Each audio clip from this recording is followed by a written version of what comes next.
Dans son dernier budget, le gouvernement du Québec reconnaît un sous-financement des universités à la hauteur de 620 millions de dollars. Sans nier un sous-financement dans le réseau de l'éducation, la CADOL propose une mesure audacieuse et pragmatique qui permettrait d'enrayer le déficit des établissements d'enseignement postsecondaire au Québec, le FSSEP.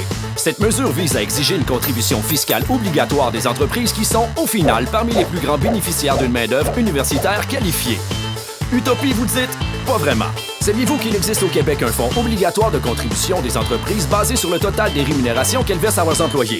Et saviez-vous que ce fonds contribue à offrir un système de santé universel gratuit et accessible à tous? Ce fonds s'appelle le FSS. Comment? C'est simple. Les entreprises paient une cotisation qui varie de 2,7 à 4,26 selon leur masse salariale totale. Ainsi, les entreprises ayant une masse salariale plus élevée contribuent davantage au système tout en s'assurant que celles qui en possèdent une moins élevée contribuent tout de même à la hauteur de leur capacité financière.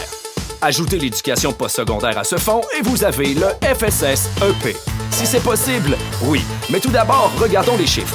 Une telle mesure impliquerait une majoration de la contribution des entreprises de 0,3 à 0,5 De façon concrète, pour une entreprise avec une masse salariale d'1 million de dollars, ça représente 3 sous de l'heure pour un employé au salaire minimum, 5 sous pour un salaire horaire de 15 de l'heure et 8 sous pour un employé payé à 25 de l'heure. Si vous avez bien compris, il s'agit d'une majoration qui n'a pas d'impact significatif sur les différents taux horaires et sur les salaires annuels que les entreprises ont à verser. En effet, cette nouvelle contribution est nettement moins élevée que les dernières hausses du salaire minimum qui pourtant n'ont pas engendré de baisse d'emploi au Québec.